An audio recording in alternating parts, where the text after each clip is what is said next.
Uma coisa que eu sempre tive medo ao começar com os implantes, hoje eu estou aqui podendo falar um pouquinho, e se eu posso falar disso hoje, é porque eu errei bastante. Eu acho que é isso que a gente tem que criar, esse senso de comunidade. Essa área da medicina que a gente resolveu atuar é uma área um pouco disruptiva de um certo ponto positivo, que se cria uma comunidade. Então tem várias pessoas aqui às quais eu já recorri, o Harrison que está lá atrás, a Jordana, o Yuri. Então ter essa sensação de comunidade dá um conforto maior do que às vezes as especialidades um pouco mais fechadas, que se tem uma briga de ego muito grande, né?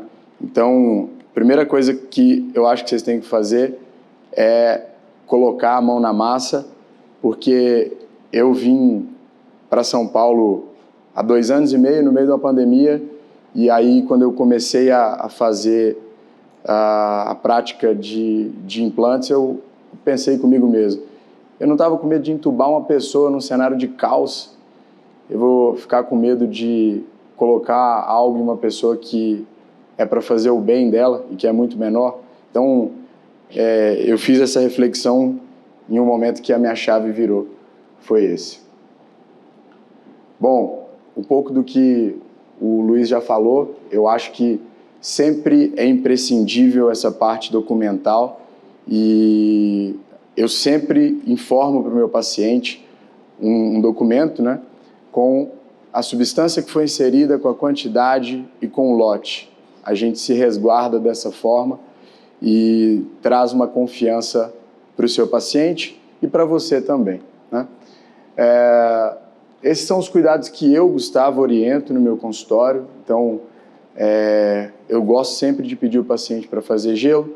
Homem, como geralmente são mais pellets, eu peço para ficar um pouquinho a mais de tempo sem fazer atividade física. Mulher, como são implantes menores geralmente, eu deixo já voltado depois de 24 horas. Tá? Esse é um paciente meu. O Luiz também já falou aqui das extrusões, vai acontecer com todo mundo. E eu lido com muito artista, com muito paciente empresário, muito paciente muito famoso. E esse é um desses casos. Imagina uma grande personalidade da mídia te ligar e falar, cara, está acontecendo isso. É igual, não vai mudar minha conduta para ele ou para outro paciente, tá? Mas vai acontecer, como o Luiz comentou aqui. Eu acho importante, ao atender o seu paciente, você relatar para ele que as chances são mínimas, mas que elas podem acontecer, porque ele não vai ser pego de surpresa, tá? Bom, dentro disso eu coloquei os mais comuns efeitos colaterais, entre aspas, já começando pela extrusão, que vai acontecer mesmo.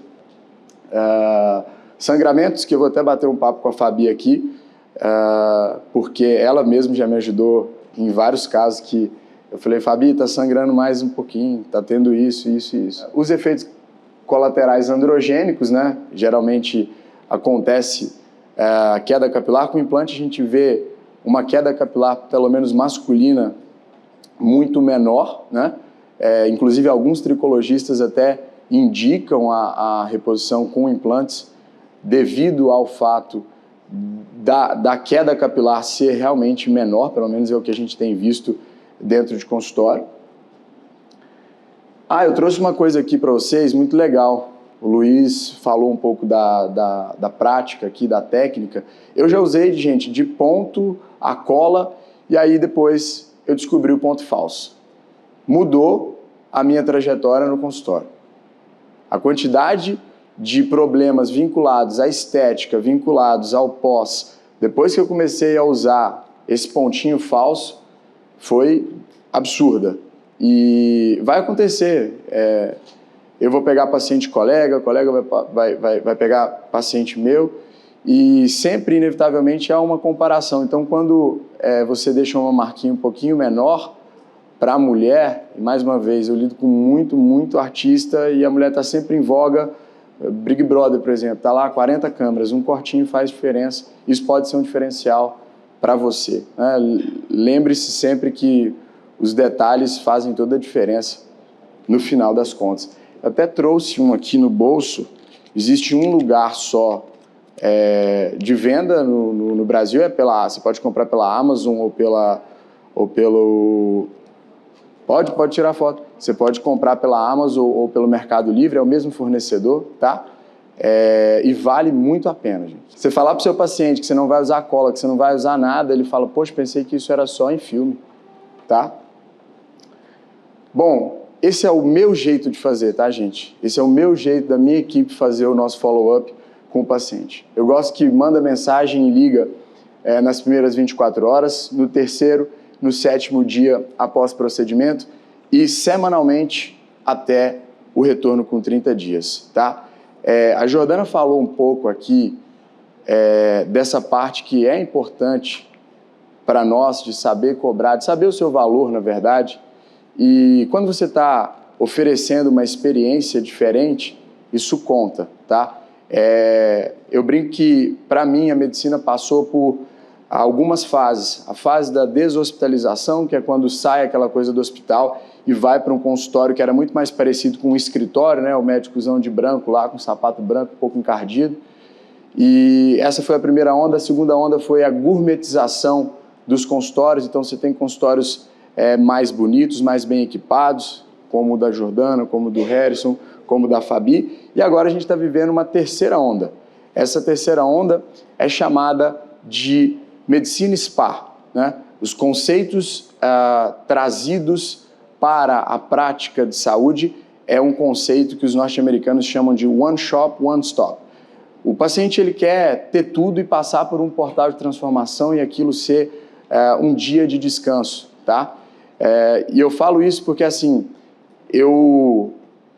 a minha história é um pouco diferente do geral, porque eu tenho 27 anos, eu comecei a fazer implantes desde quando eu saí da faculdade, eu já estava apaixonado por esse universo, estudei muito isso, fui muito criticado pelos colegas, o cara fica fazendo vídeo ali e tudo mais.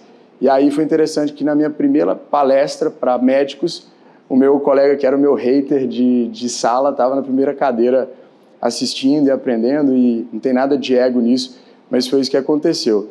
E aí eu vim para São Paulo trabalhar no Covid, e aí minha imunidade caiu total, estourou umas hóstias, liguei para minha mãe e falei, mãe, não quero mais medicina não. E aí ela falou, você sempre segurou a ponta, segura mais um pouquinho. E atendendo os pacientes no serviço público, alguns falaram, poxa, você traz uma abordagem um pouco diferente, você tem consultório? E eu não tinha consultório. Quando atendia na tenda de Covid de Guarulhos, então, quando eu cheguei para fazer dinheiro, eu não tinha casa, dormia no conforto, ficava 7, ia descansar no hotel.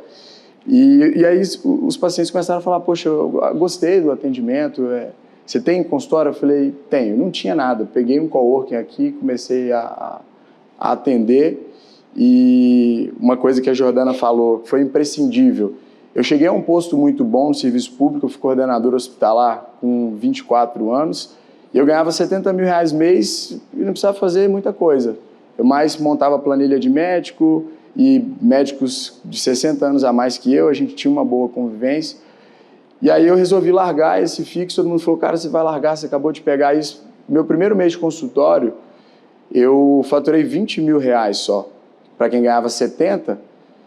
E eu falei, cara, quem trabalha demais não tem tempo para ganhar dinheiro. E hoje, graças a Deus, 1 ano e meio depois, a gente tem 2 consultórios aqui em São Paulo, um de 145 metros, outro de 370 metros, onde a gente traz uma mega experiência para os pacientes. Consigo atender pessoas que eram meus ídolos, Abílio Diniz, diversos jogadores de futebol, diversos artistas. E uma coisa que... Estou fugindo do tema aqui, gente, mas eu sei que se não virar a chave para vocês, de nada vai adiantar. Hoje eu atendo 3, 4 pacientes no meu consultório, eu tenho um ticket muito alto, eu não tenho vergonha de falar isso, o meu implante mais barato é R$10 mil.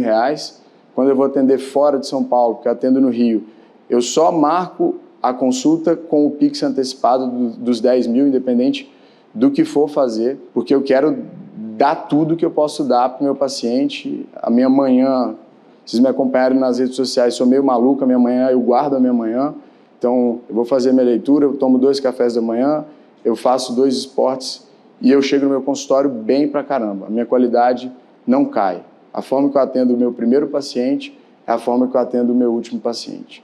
E aí, obviamente, a gente estava falando de uma rede de suporte e contem com a BIOS, contem com o IRA, porque às vezes a gente fica com medo de recorrer.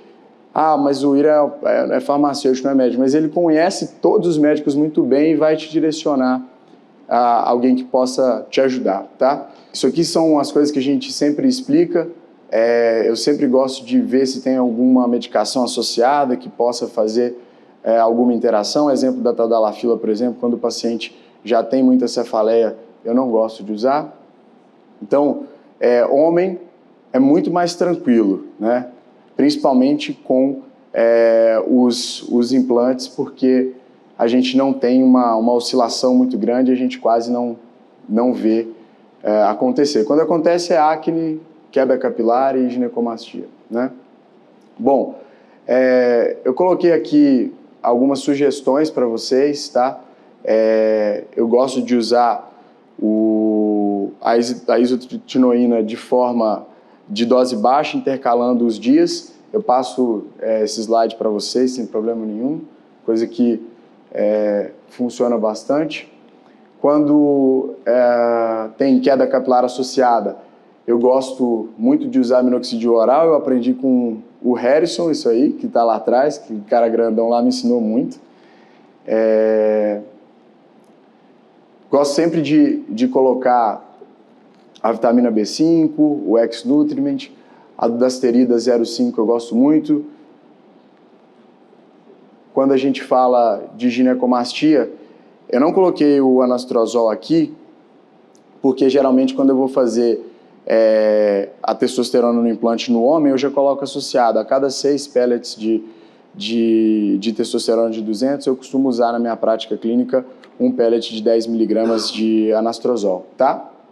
E o tamoxifeno eu gosto de manter até o final do uso, beleza? Nas mulheres, né? Aí já complica muito mais o negócio, porque mulher já oscila muito mais e já tem uma quantidade hormonal flutuante diferente do homem. Mas eu gosto muito de usar para acne na mulher a espirolactona. Eu geralmente começo com a dose de 25, 50, depois vou ali aumentando para 75, 100, funciona muito bem. Nos casos que a mulher precisa de uma recuperação mais rápida, que é o caso lá do meu consultório, vou gravar um filme, aí eu já gosto de entrar com o Rocutan de uma vez, tá? Para queda de cabelo segue um padrão semelhante. Obviamente tomar cuidado com a teratogenia dessas medicações. Aí eu vou parafrasear mais uma vez o Harris, porque eu aprendi isso com ele. Quando você tem uma situação que gera um efeito tão drástico visivelmente para a paciente, ao fato que preocupe ela a tal maneira que ela vá procurar até outro profissional para tirar uma dúvida, porque a situação é geralmente gritante. Eu não sei quem já recebeu aí tufo de cabelo no ralo. Eu uso a ciproterona como um SOS, como se fosse uma âncora aí para frear um pouco dos efeitos androgênicos das substâncias que a gente pode ter utilizado no implante. Eu acho que a gente sempre tem que usar e pensar o uso dos pellets de forma parcial, né? E sempre pensando com parcimônia, porque é isso que vai prevenir qualquer tipo de consequência mais grave. Eu botei uma fotinha de fundo ali, feliz, essa foto foi pro Ira, porque não é puxando sardinha, mas quando eu mudei a marca dos implantes que eu usava, eu passei a ter muito menos problema. Estava até comentando com o Ira ali, quase não tenho mais, a não ser as extrusões, as coisas que o Luiz mostrou aqui, mas realmente a qualidade da BIOS ajuda muito nesse cenário, tá? Eu acho que tiver alguma pergunta aqui para mim e para a Fabi, é o momento.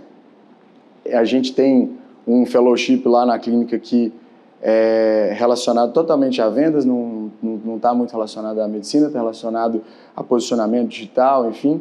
É uma das coisas que direcionou um pouco a minha cabeça, que eu saí da faculdade, eu fui fazer um MBA em gestão, não fui fazer outra pós além de nutrologia que eu já tinha feito. Pessoal, é isso, obrigado, quis trazer um pouquinho da realidade que eu acho que galga um cenário de sucesso. E se eu tivesse que deixar um recado, eu deixaria o mesmo que eu comecei a minha fala aqui. Não deixa que o medo te consuma, porque você pode ou participar ou assistir da janela o que está acontecendo. Então, esse é o meu recado para vocês hoje.